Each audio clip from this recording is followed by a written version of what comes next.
Warning: this show is intended for mature audiences only. Viewers' discretion is advised. This show may contain strong language and sensitive or controversial topics. We are not attorneys and are not providing legal advice. The views and conversations are our own thoughts and feelings, and therefore, purely speculation. The entertainment world and beyond. Skywalker air miles, feeding on a surface, gliding on water, constricted and conflicted. Welcome to Purely Speculation, a show that exposes the harmful effects of the criminal legal system. I'm your host, Heather Lewis, the Executive Director of the Reuniting Family Bail Fund and practitioner of participatory defense. On this show, you'll learn about the unspoken horrors of the criminal justice system and meet fierce allies and advocates. We will make the best of our traumatic experiences. We will get angry. We may even cry. We most certainly going to laugh, but one thing's for sure, we're going to keep it real. Welcome to Purely Speculation. When they free my sins and let them loose, they was killing me, I got scars to prove, got me paralyzed, I could even barely move. Out the way I took the pain again.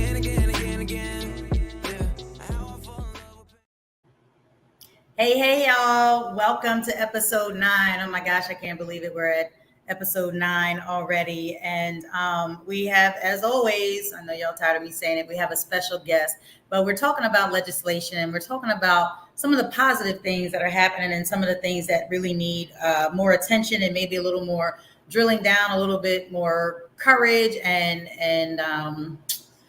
just really pushing back and really getting to the meat of some things. So with juvenile lifers, there were 174 in Philadelphia, all originally convicted of homicide who were resentenced and released following the landmark U.S. Supreme Court decision.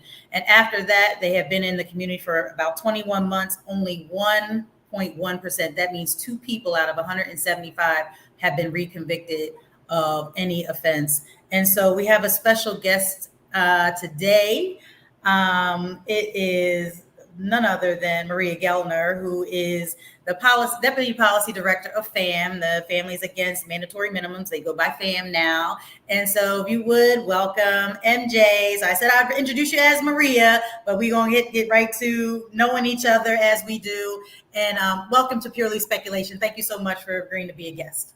Thank you so much. I'm so excited that you have your own show, Heather. And yes, you know me as MJ because we go way back, and that's what people in my real life know me as. So I'm so happy to be here with you. Right. Thank you so much. And so as we do when we have guests, we always, we start with people's origin stories because we want to get to know you. Just like I know you, we want people to get to know you, understand the passion, what led you to this work. Just kind of, how MJ got to be here at the Policy Director of FAMM, was being an attorney, your life stream as a little girl. So how did all that happen? Partially. I think my mom, as an immigrant to this country, always wanted to be a lawyer and wasn't. And so I think I did grow up with that a little bit. But I would say I met FAMM doing policy after I came here because of 10 years spent in courtrooms throughout the country, in New York City, on the Gulf Coast of Florida, here throughout Pennsylvania, in federal court, in state court, all over the place as a criminal defense attorney and as a clerk for judges, mostly as a criminal defense attorney. And my experience there, led me to see that no matter how hard you work, no matter how many hours you put into the person that you're working with and the family that you're working with, you are always still within the boxes that the legal system creates, right? In terms of what you can do, what defenses you can claim, and going up the chain, appeals, things like that. And so my hope was in coming to policy that we would be able to poke more holes in those boxes in the same way that participatory defense, where I met you, Heather, does at the trial court level. And then I tell folks that I became a criminal defense attorney while I kind of decided on my first day at Legal Aid in Queens, where I was working for a summer in law school. And at the same time as I was doing that, I was struggling very deeply with a loved one who was both drug addicted, in and out of jail, active warrants, so on and so forth. And it was you were directly impacted. Yeah, I was my family member was. So yes, as a family member. And it was not a fun experience. It was torturous. He has since died of his addiction, not incarcerated, but incarceration did not help in any way. He was traumatized while incarcerated. He was denied permission to move to a healthier place. And so, in a lot of ways that impacted me. And then when I went to the Legal Aid Society and met people who were so passionate about doing that work, that was why I thought, okay, forget what I went to law school for. I'm gonna do criminal defense. Right. So that's how I got involved. Thank you. Thank you so much. I mean, and I hate that, our passions are often rooted in trauma. You know what I mean? Because that sounds like that's how it redirected you to be like doing this work. It's like, we understand how traumatic and violent and aggressive and just all those ugly things that the criminal justice system is to people that, you felt the need to stand in the gap for those vulnerable people. Same with me. And you see it and it's just like, you're compelled to do something because this is such a crazy system. So how did you get to learn about participatory defense? That is a good question. So I have been hearing about it. I think there are people who really are always kind of learning and growing, right? And I love to learn new things. I love to read. And so I had read about Raj, one of the founders of participatory defense, probably on Defender listservs and just kind of out there in the ether, paying attention to the world. It wasn't anything that I had seen in my neck of the woods. By the time I heard about it, I had left New York. I wasn't hearing about it really in Florida. I wasn't hearing about in Pennsylvania, but I knew it was going on somewhere in the US.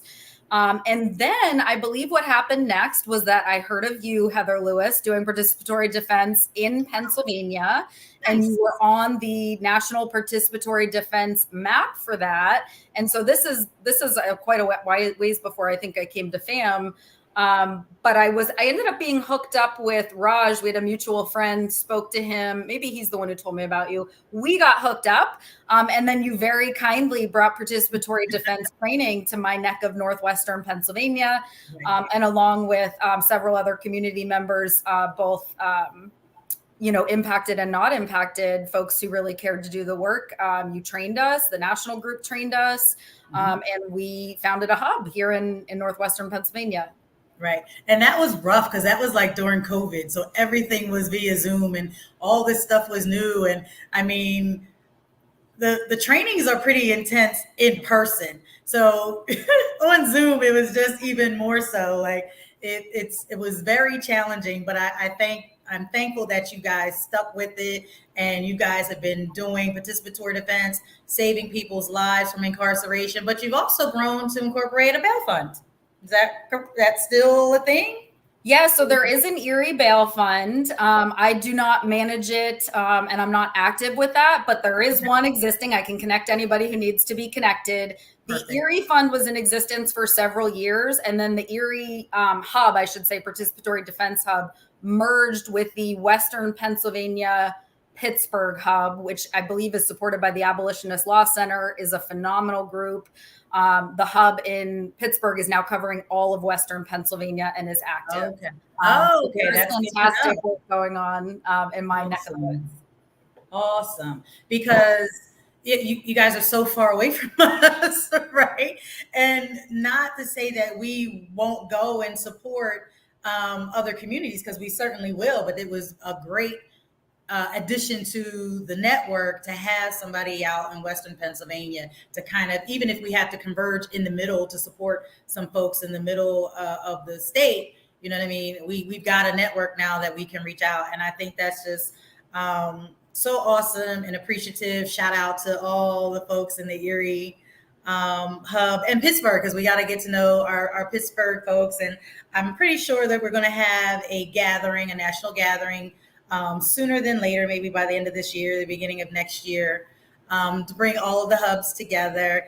And like you mentioned, if you go to www.participatorydefense.org, there is a map. So anybody that's in the country, you can find a hub either in your state or very close to your state. But if there's not, just click any of them. And we're family, we're bonded, through this work. So any of us will connect you to someone, or even if there's not a hub, but there's some smaller couple of folks that are doing this work that can really just kind of get you through if you're suffering or being connected or tangled in the criminal legal system. And so to everybody that's watching, please like and follow FAMM. You see their stuff at the bottom. Like and follow our social media, because these shows are really designed to share information, right? Share information sharing, and thankfully to COVID, we can now do these live video streams, and it's become, second nature tech, and all, everybody's on Zoom, and, all these things that bring people together and that we can share information and connect. And we're just grateful that you are here. Thank you. Thank you. Can I jump in really quick, Heather? You and sure just say can. one of the things, that you showed in participatory defense, in your area and in Erie, and I think now in my work at FAMM, and all the work that everybody is collectively doing is really reducing the searing isolation and stigma that people feel going through this. Yes. Because that still exists so strongly in much of Pennsylvania and much of the nation. Yes. It is water in the desert for people to be able to talk openly about a loved one's criminal case. Mm-hmm. And we can't forget how important that is. For those of us doing the work, we talk about it, we live it, we're dealing with it every day. But so many people are living with it every day and have no one to talk to. And so we work with families who have for decades not told anyone that their loved one is serving a life without parole sentence. Wow. They moved away, they're out of town. We work with, a mother who never talked about this publicly for 20 years.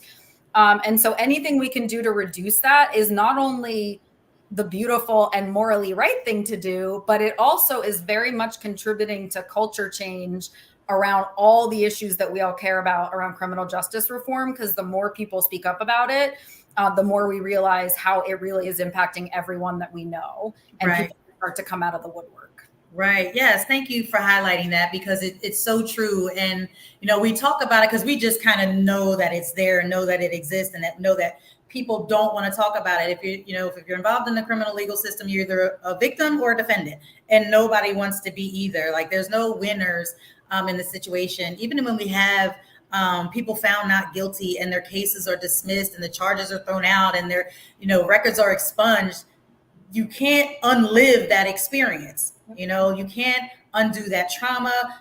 We just had a huge victory, and we just spoke to, the family yesterday and was asking, like, how is he doing? It's been a month since he was found not guilty. He's working on his expungement. He has to, try and get his job back. He has to try and undo all of these things that the system just dumps on you. And when you're supposed to be innocent until proven guilty. But he was on the registry. He was on they just full on attack on this man prior to him being convicted. And in the end, he was not convicted. He was found innocent. And so they did all this stuff to him. And now he has to kind of heal from that. He has to try to put his life back together. And, it's unfortunate that, when people say, oh, there's thousands of innocent people incarcerated. Yeah, there are. Because we have a blind faith in this system that we see justice, and you take an oath, right? You take an oath as an attorney, the judges take oaths, the DAs take an oath to do no harm and to, speak the truth and do all these things. And so we just automatically take it for granted that that's what they're doing. And it's such a, like you said, culture shock, such a culture shock. And it's like, it's got people clutching their pearls like, oh, the police don't lie. The DAs don't lie. Like, the judges aren't biased. Like, are you kidding me? Like, they absolutely are. And it's taking us, me and you and people in participatory defense, amplifying these stories of real people that are going through the criminal legal system and have been lied on and just ignored. And like you said, the stigma. So they don't even want to say that this is happening to them because it's so ugly and so taboo. People just automatically assume and pass judgment on you. And they say, oh yeah, I have a loved one that's incarcerated. And so, yes, we are day by day, case by case, person by person, dismantling that system, interrupting the pipeline to mass incarceration through any way, shape, and form that we can do. And quick, and maybe you know this, maybe you don't. because as participatory defense practitioners, we measure our success in time saved, right? So does Erie Hub, have you guys got a time saved number? I know we have a whole national thing, but do you guys have a time saved number? I don't have the most updated time saved number since I came to FAMM, which is a 24-hour-a-day job. I have not been able to be as active in our local hub as I would like. Okay. So I don't have the most recent numbers, but we certainly can get that. We will get it and share it because we definitely want to highlight, the good work that you guys are doing. And now that you're connected with Pittsburgh, that's just even more awesome.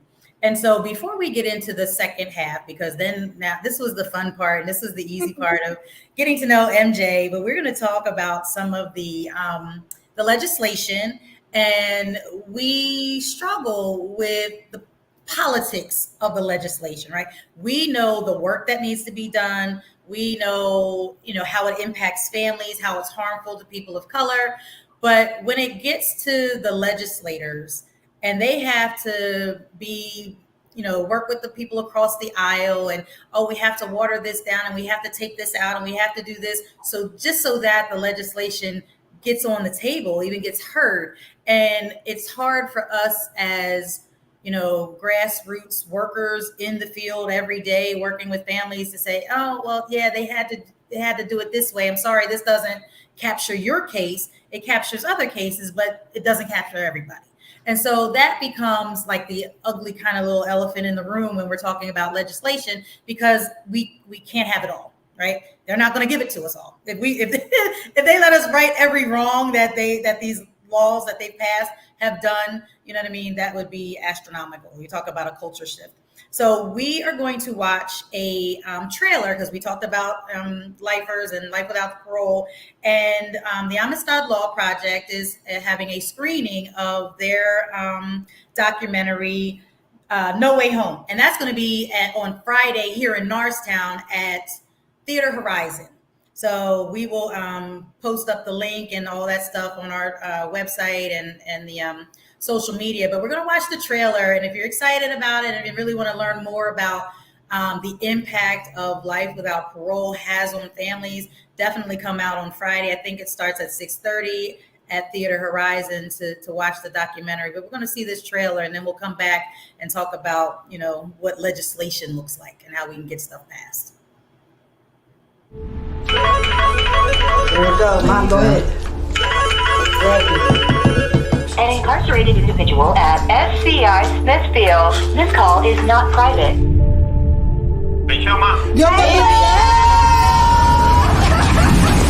Very hot topic in Pennsylvania. 15 people spending life behind bars will look to have their sentences commuted. Pennsylvania is one of only 6 states in which there is no parole option for people serving life. So life means life. Predatory Very hot topic in Pennsylvania. Proposed amendment is specifically designed to make it more difficult to receive a pardon or commutation and get out of prison. Tough on crime policy is nationwide. Many states have rolled back these really punitive measures that were passed in the 80s and 90s. Pennsylvania is not.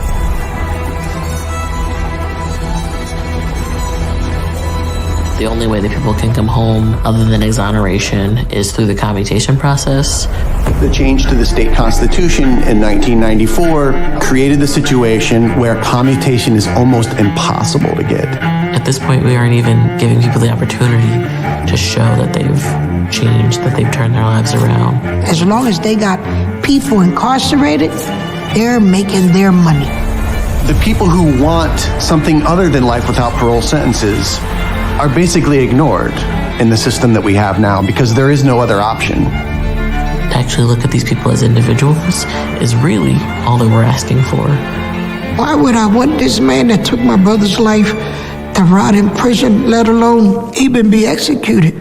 It's not going to bring my brother back. My focus is my family and my grandchildren. I just want to be able to live a productive life. I'm going to keep fighting.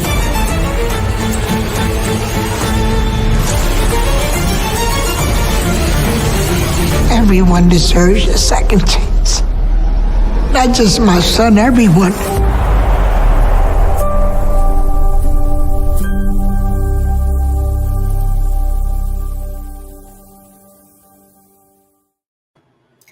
and that just gives me chills. So like, I don't normally like to watch things that trigger me like emotionally, and I know that I'm going to be triggered because it's just such a powerful story, and that story doesn't have a happy ending because that has not happened yet, right? We're still talking about this second chance legislation. So do you want to talk a little bit about that? Because that story, we're still waiting for the happy ending, right? We are. I don't want to say there's not going to be a happy ending because we are many people, most of all, Philip Ocampo, the subject of that film, his mother, Miss Dee, their amazing, team who created that at Amistad Law Project, who's also, I believe, their legal counsel. So many people are working to get a happy ending for that family, and so many families like it. So I am hoping and praying and working very hard to be a part of that movement to give that a happy ending. But yes, there are over 5,000 people serving life without parole sentences in Pennsylvania, just as you heard on the trailer. I mean, we could go on and on with awful statistics. Pennsylvania, to try to put it succinctly, has put away more people in the last 40 years than any other time in our history. And not only have we put more people in, we have put them in for longer sentences. So we are now a national leader in extreme and life sentences. And as you heard Chris Henderson, the executive director of Amistad Law Project, say on that trailer, we're one of only 6 states when it says life, it means life without the possibility of parole. Right, yeah, they're not playing. So that is right now the harshest sentence you can get in Pennsylvania. And everybody convicted of first and second degree homicide, regardless of their individual circumstances, regardless of the circumstances of the case, regardless of anything, they're all getting the exact same sentence. And so what kind of the subject of our talk tonight and what FAMM is working on really hard in Pennsylvania and nationwide is second look or second chance legislation. And what that means broadly is that the system we have right now takes a picture of you, Heather, on the day of your sentencing, let's say when you're 19, takes a picture of you, and that's it. You get that sentence, you're thrown away, that picture will stay frozen in time for the rest of your life. 19, 25, 30, 35, 40, 45, 50, 55, 60. I am so different at 38 as a 38-year-old woman than I was at 22. I was a wild mess. I was making mistakes left and right. I was a ball of hormones. I was doing really dumb things almost every day. Right. I am so different now. And I could tell that my brain really settled down and matured after I hit 25. Go figure, since that time, in the last 10 years, so much brain science has come out saying your brain doesn't truly settle until your late 20s. Right. And we know that in our personal lives, right? And yet the law doesn't consider that. It doesn't consider any of that. And so what we're trying to do is get that snapshot to not stay frozen in time, but to get courts, decision makers, parole boards, the Board of Pardons that oversees commutation in Pennsylvania, whoever's making the decision, get them to take a second look and consider people for a second chance, because people don't stay frozen in time. We know that. Right. And just to confirm what you're saying, just in the work that we've been doing, I know at least a half a dozen juvenile lifers and adult lifers that have come home, and they are all living phenomenal lives. And when you say people have changed, like they have, obviously, they're not going to be the same person they were at 19, 20 as they are at 40. None of us are. And it's really inhumane to not consider that when you're talking about revisiting people's sentencing when you've given them life or 40 or 50 years imprisonment, and not check back and see, how they progressed and what they've done with, the knowledge of a life sentence. Like, they could easily be like, okay, I'm just going to be in here wreaking havoc because I got life. What are you going to, or they're in there building on themselves and growing and maturing and taking on leadership roles on the inside as we talk. And we'll touch about it. Actually, we'll get to it in a minute. But as I began talking with folks more that have more extreme sentences, that they're working on the hospice unit and they're on the suicide watch. And I'm like, what? Wait, what? Like, these are things that we don't even think about. You know what I mean? Because you don't think about, jail as a community. You know what I mean? But this is a community of people that are still going through life, and life situations, illnesses and deaths and all these things happen to these people, and they have to take care of each other. And so there's a definite compassion and love and care, for each other in that community that goes unrecognized. And so when they come home, like, you see that they were definitely their brother's keeper. And it's just such a beautiful transformation to see. And nobody recognizes that. Nobody, they just want to be stuck on the charges or the crime.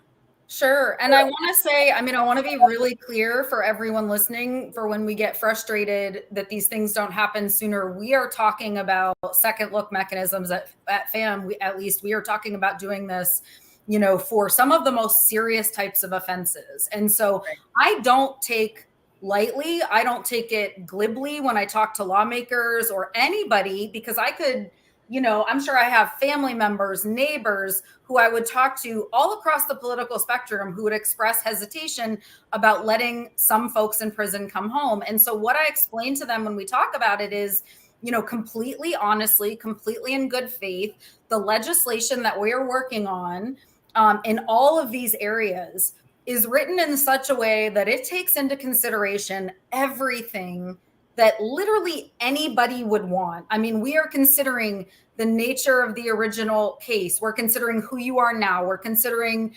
misconducts, adjustment in prison. It's normal for people when they go into, especially when they're young, get in fights, things like that. Okay, how did you act over the next 20 or 30 years or however long you were there? We're considering victim's perspective, prosecutor perspective, defense perspective, public perspective, how society has changed. What are other states doing? There is really nothing that anyone could want taken into consideration in this legislation that is not built in, that, again, the decision makers, be it the courts, the parole board, the board of pardons, whoever it is, the parole board, they can consider all of that. And so what we're asking with second look legislation, and this is really important to highlight when we talk to folks, is we are really just asking to be able to have a conversation about release. We are asking for a conversation. That's it. If you open it up for a conversation, the records of these people, men and women, with the kind of records that you've talked about, who have clearly changed, they speak for themselves. And so when you look at what happened with the Pennsylvania juvenile lifer class, we had the most children in the United States sentenced to life without the possibility of parole. That is Pennsylvania's history, folks. And judges across the Commonwealth, looked at those cases once the U.S. Supreme Court said that they had to. And they said, okay, we're going to let out these folks. We're not letting out these folks. These folks will let out at this time, these at this other time. And they really weighed each individual case, which is what we're all asking, right? And when they did that, the folks that they let out, whose records, warranted it and spoke for themselves, like you said at the beginning of the show, Heather, less than 2% recidivism. If folks don't know, that is unheard of in any criminogenic context. You could throw a dart at any population of people. I have a higher recidivism rate than that. Anybody does. And so the fact that hundreds of folks got out with convictions for homicide from decades ago, 10, 20, 30, 40, 50-year-old convictions, things that happened in the 50s and 60s, people, they got out. They really have not reoffended. They are resounding success, and they deserve all credit for that. They did that. And it's amazing. And that is the largest de facto pilot program that we have for second look almost in the nation. And we have it right here in Pennsylvania. Huge success. They are doing so well. They're contributing all over the Commonwealth. And I know that is changing lawmakers' minds too, because they're seeing that, just their living example as neighbors and community members is making such a huge difference. Right. Do you have, and you may not, because I know I'm just kind of thinking as you're talking, because you mentioned getting the victim's perspective. And in the trailer, I don't know if that was Dee Dee, but she said, I don't want to see the person that took my brother's life lose their life to incarceration. Do you find that there are more victims, families that feel that way versus thinking that, that old biblical an eye for an eye kind of thing? Like, are they really more into restorative and healing, or are they still wanting that person to rot in jail? So I think we're talking about, honestly, thousands and thousands, if not hundreds and thousands of people. So it's really impossible to paint with a broad brush. No group is a monolith, not people in prison, not victims. No group that you can point at has one opinion about anything. Right. I can say that there are very hopeful signs in Pennsylvania with particularly the Office of the Victim Advocate, which has been doing more regular outreach under its new leadership, Suzanne Estrella, to folks in prison, listening to them, learning about some of the restorative justice programs that they themselves are putting together and running inside prisons. You see a lot of lifers throughout Pennsylvania donating money, pooling their tiny, meager wages. Millions. Donate massive amounts of money to victims and groups throughout Pennsylvania. So, there's no one thing that will define everybody, but I think there are hopeful signs, and we're very hopeful that if they don't support, that we hope the official Office of the Victim Advocate will at least be neutral on this legislation and not opposed. So we're very, very hopeful about that. And many groups along with FAMM have been doing work, continuous engagement with them to try to make sure that happens.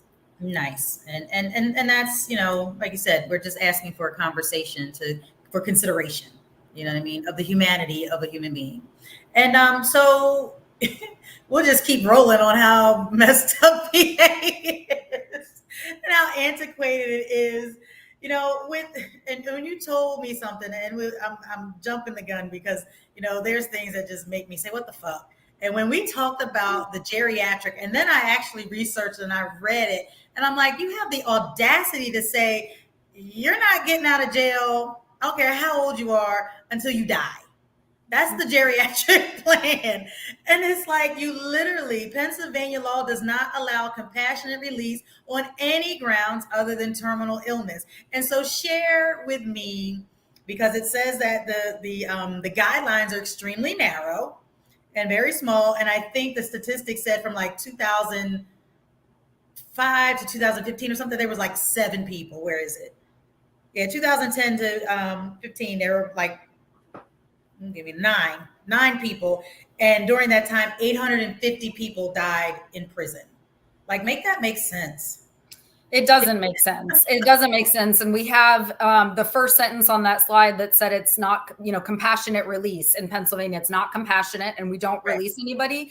That's actually a direct quote from the last secretary head of the DOC in Pennsylvania said that. John Wetzel, that is a direct quote that's in our report that was lifted from, that I can provide for folks. So we have even DOC acknowledging this is not a compassionate law and nobody gets released under it. So just to make it clear for the audience, second look legislation broadly would be for anybody. Anybody could apply for that conversation after a specific, number of years. And in Washington, D.C., they passed such a law where after 10 or 15 years of an extreme sentence, you can apply for that conversation, regardless of issues that you have, and kind of present your record and talk through what you've learned and all of that.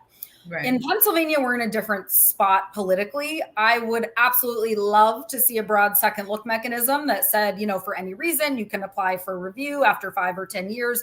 That's really just not the political reality that we're in. So in Pennsylvania, we're pursuing, and again, along with many others, no work that FAMM or anybody does is done alone ever, right? So when I speak, I'm speaking from a very large collective movement of which FAMM is but a part. In Pennsylvania, we're trying to do something a little bit different and more tailored and strategic, which is look at specific pieces of second look. So clemency was talked about in the trailer. We may have time to talk about that today or not. Medical and geriatric release is another one. And so where we're saying, okay, you don't want to give it to everybody. Can you at least give a second look to people who are really old or really sick? That seems to make sense. It's the highest cost to taxpayers and the government. It is, these are the lowest risk folks. Can we please take a second look at them? So exactly, under current law, you have to not only be terminal, you have to have a doctor say you have less than a year to live. Doctors are loath to say that. So if I'm terminal, but I'm going to live 18 months, I can't apply. I can't even apply. And you have to be non-ambulatory, which, you have to really not be able to walk well or, move at all. So if you have deadly cancer, but you still can use your two legs, you can't apply, which just makes no sense. So we have consensus that needs to change. I mean, we have DOC knowing it needs to change. I think the district attorneys are acknowledging that it needs to change. It's just a matter of changing it. And so we're working on that. And then the other mechanisms, I would say commutation, medical geriatric, and then end these automatic life without parole sentences across the board. And so one of the ways that we're tackling that is attacking second degree felony murder, which is where, in Pennsylvania, you can be convicted of homicide, get a life sentence, even if you didn't kill anybody or intend to kill anybody. Barely any states give a life without parole sentence for that. We're one of two. So we're working on that this session as well. And those efforts are led by our phenomenal Pennsylvania State Director, Celeste Trusty, who came back to FAMM from being the Board of Pardons Secretary. So she actually oversaw commutation and clemency for the state of Pennsylvania. Right. And shout out to Kay, who's dropping a bunch of hashtags in the chat. So follow them, check them out, and support all of the organizations that are doing this work. Like MJ said, we don't do it alone, even though we may have different viewpoints and different pathways and things to get the work done and get there. We're getting there. You know what I mean? And I'm here for it, and I'm down for you know what I mean? Whatever it is that we got to do, however we can support. Talk to me about the dementia facility. This stuff just blows my mind. I can't say what the fuck anymore, because I done hit my what the fuck moment. So the things that I've learned in the conversation with you preparing for this, that this stuff, people don't know this stuff. And it's if you knew this stuff, you'd think differently. You'd vote differently. You'd put different people in positions of power and making decisions if you knew that they didn't care about old folks, that you literally have to be can't walk and within a year of dying before they even consider releasing you. And that is just such a tragedy. And so, and we know this, that, prisons are now becoming mental health facilities. And like you said, this whole dementia thing, what is going on? Yeah, so this is not just a Pennsylvania crisis. This is a national crisis. Pennsylvania does mirror the nation in that we are closing in on a full quarter of our prison, so a fourth of our prison population being geriatric in the coming years. So all across America, because it wasn't just Pennsylvania that put more people away over the last 40 years, right? Since the 80s, that was happening everywhere. And the trying to roll that back is going very slowly, right? It's very, very slow to roll it back. It was easy for them to implement, hard to fix. So folks are getting older and getting very sick and dying in prisons throughout this nation. And so in Pennsylvania, we have that too. And so many prisons are becoming de facto nursing homes. So we have at SCI Rockview, millions of dollars spent on this of taxpayer dollars, an actual dementia unit, because we have so many prisoners in Pennsylvania with dementia or Alzheimer's that they had to build a medical dementia unit to house them. Remember, though, it's still a prison. So the two medical facilities in Pennsylvania, the dementia unit at Rockview, all of these are not, the nice nursing home that, your grandma was at. These are prisons. You don't get to see your family when you want. You don't get to be comforted. You don't get to have visitors. You don't get access to the things that you would have. So I don't want people to get it twisted that these are not the same as nursing homes. They are still prisons. But they're building those because they have this geriatric population. So all over the Commonwealth, not just the dementia unit at Rockview, we're seeing senior centers being built inside prisons to have kind of adult activities, adult daycare for elderly and geriatric folks. There are 2 state prison medical units that are, very full. I'm laughing. I'm sorry, because it's so ridiculous. Yeah. It is so ridiculous that you're literally building adult daycares for adult people that are incarcerated. Like, are you serious? Send them home to a facility. What are they going to do? We're talking old people. Well, and we want to see them not just sent home to facilities. We want to see them sent home to their families. Because their families. Oh, of course. Yeah, of course. So many families throughout Pennsylvania want their people home. And I want to highlight that, I live in the county that SCI Albion is in, also known as SCI Albion. And in that, in that or any state correctional institution in Pennsylvania, it's about $50,000 to taxpayers per year, per incarcerated person, to keep them locked up every single year. So if you look at what you make, what the average person in your county makes, I mean, in most of Pennsylvania, it's not $50,000. When you get old and sick, if you need that kind of personal care, the more nursing home type of level stuff, that goes up to $180,000 a year. I mean, I don't even think I know anybody who makes $180,000 a year, and we're spending that on 1 year for one person. And so it's shocking, Heather. I couldn't help but laugh. Like, this is idiotic. You know what I mean? Especially, like you said, that there are families that want to take care of their people. Yeah. And it's like, okay, so, I mean, how many ways can we come at legislators, okay, the financial piece that you just spoke about, is that not an incentive enough to change this? About the humanity part, that's probably the lowest on the totem pole, because those, lawmakers, they don't care. They just see numbers.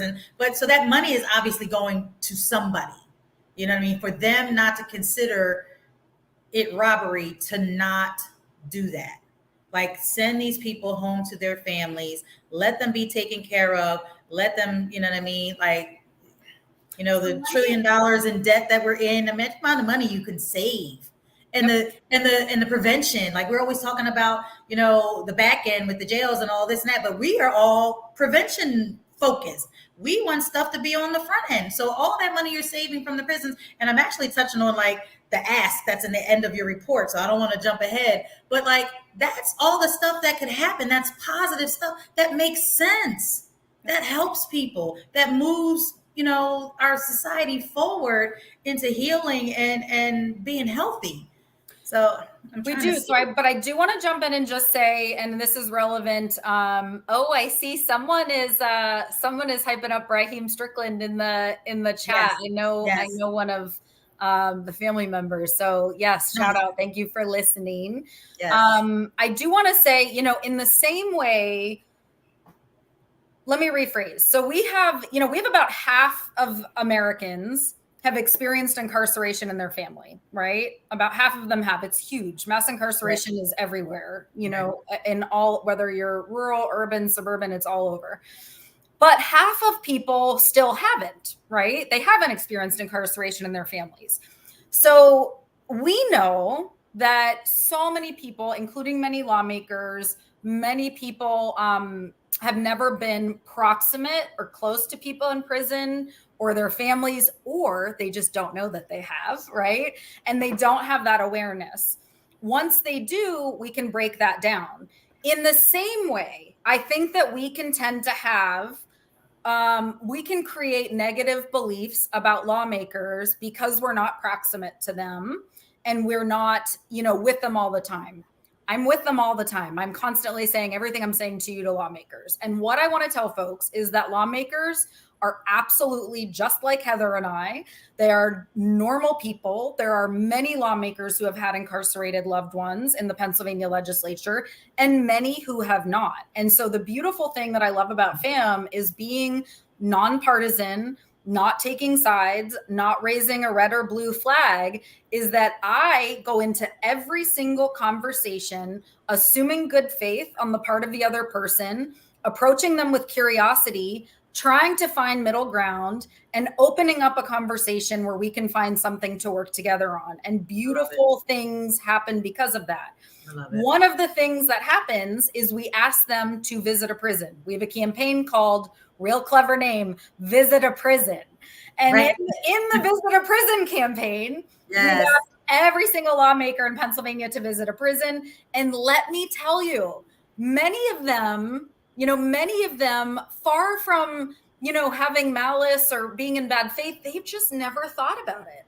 Lawmakers are expected to know about every single issue, from your potholes to education, to your food sourcing, to your tech, to your business law. I could go on and on and on. And they just haven't thought about this. And so we have taken so many lawmakers into prisons to meet with families afterwards, including, by the way, the subject of that trailer, Philip Ocampo, whose mom, Miss Dee, reached out to those lawmakers after that visit and, had a follow-up meeting. Those visits are life-changing. We need to get them more proximate. So that was a lot of words. I'll stop, but it's important. You can't just assume malintent and not try to meet people where they are.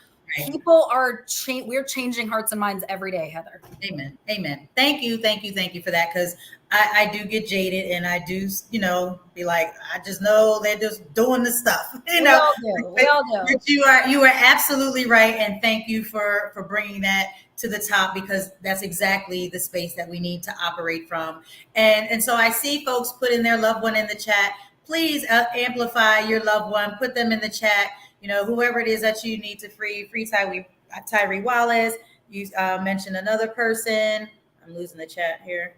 And you know what I mean? So just keep, loving on your people. We're going to, do what we can and amplify, our loved ones. And so we talk about a little bit about the antiquated policies and the work that you're doing. And so there's an ask. So you've got, and we haven't scratched the surface of all the stuff that we could talk about. So we are going to have a part 2. So you all stay tuned. We will have a part 2 of this conversation with MJ and FAMM and all of the good work, especially when we hear that, these conversations and some of these laws are being passed. But there's an ask, and it has to do with what we're looking for, or what people are looking for as far as some of these changes. And I'll read it back for it. Repeal and modify mandatory LWOP sentences, that's life without parole. Expanding the opportunities for all people serving extreme sentences to demonstrate their rehabilitation and earn the opportunity for release. What you mentioned, expand medical release and create geriatric release. One of the things that we talked about too, reinvest savings resulting from decarceration and reentry and victim services. Include data collection and reporting requirements in all forms to monitor. But there's the one thing, where is it? It is eliminating the requirement of the Board of Pardons for a unanimous vote for clemency, because that's just an astronomical thing to do. But there was another one, and I'm not going to keep looking for it, but it mentioned that these policies be retroactive. Yep. And I know that becomes a point of contention, I think, maybe with some lawmakers, that, okay, well, we don't know how to undo what we've done. Like they only seem to know how to move forward. And so I think that's a non-negotiable for a lot of folks. I know with the cannabis legislation, that making it retroactive was a non-negotiable for some of that, the legislation that happened, and that it was freeing, folks that were incarcerated with cannabis convictions that were unlawful and lengthy and all that kind of stuff. So it's not to say that, how did I say, like, really watering down, some of this legislation. You guys are not, because those asks are in that report. That's where I got it from. You know what I mean? So it's not like, we're just accepting, okay, so we have to take this, and this out for the Republican side or the Democrats or whoever is bringing the legislation, right? To make it palatable.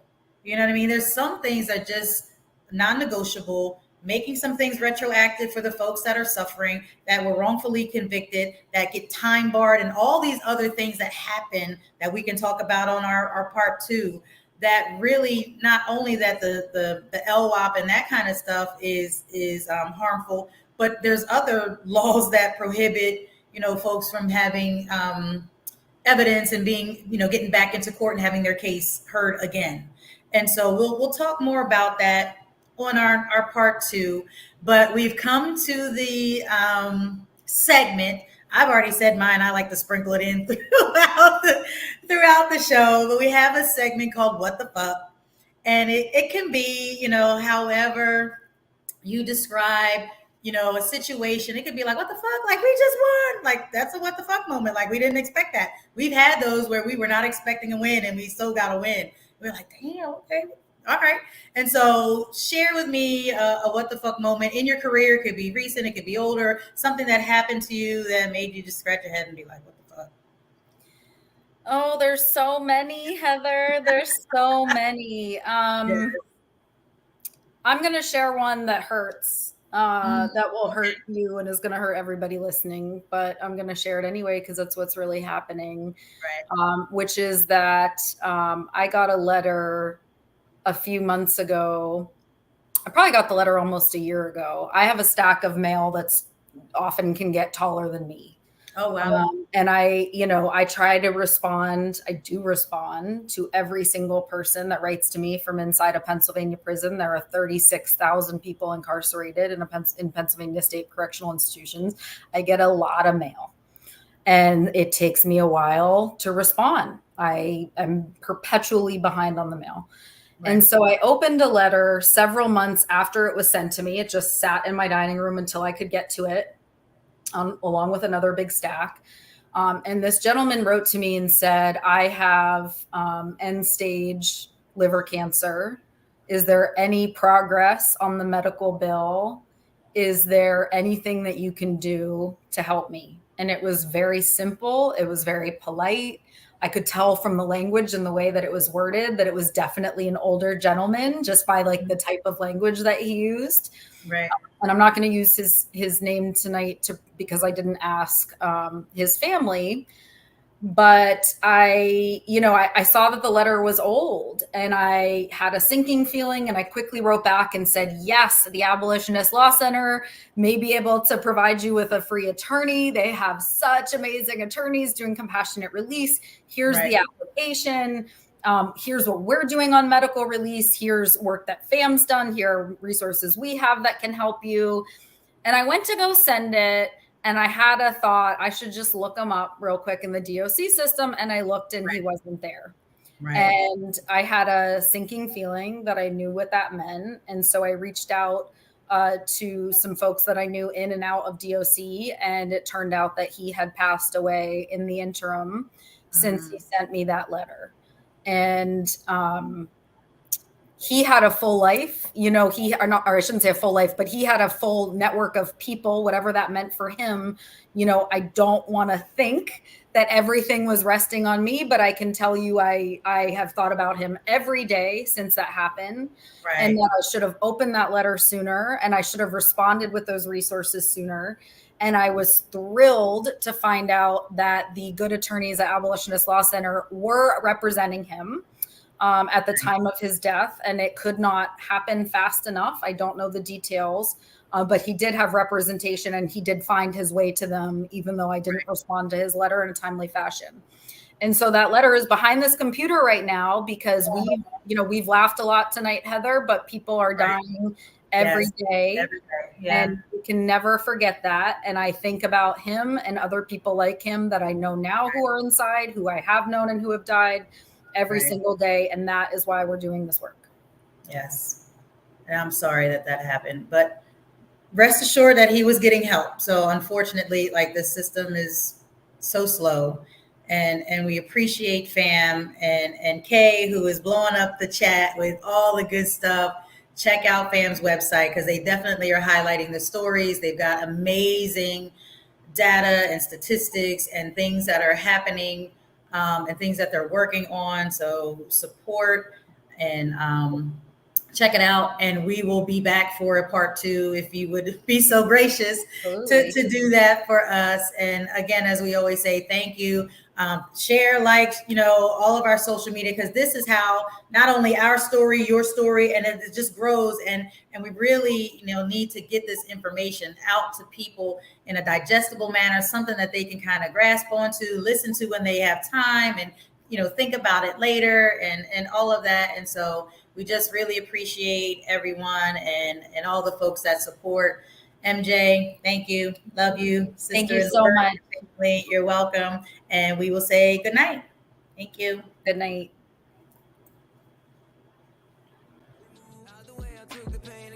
Thank you for tuning in to this episode of Purely Speculation. If you learned something, share something. Please like, follow, and share this show. The more our communities know, the more they are empowered, and the faster we can create change. Purely Speculation would not be made possible without the generous support of the Community Justice Exchange, the Health Sparks Frank E. Boston Black Justice Fund, Philadelphia Foundation, and Reform Alliance. Thank you. Booyah! Intuition different, already lived and dreamt it. Visions make my vision clear as I'm jogging through this fog of life. I leave. Fog light with the fog set, body and I'm all set. Baby, can you be my Cardi B on and off?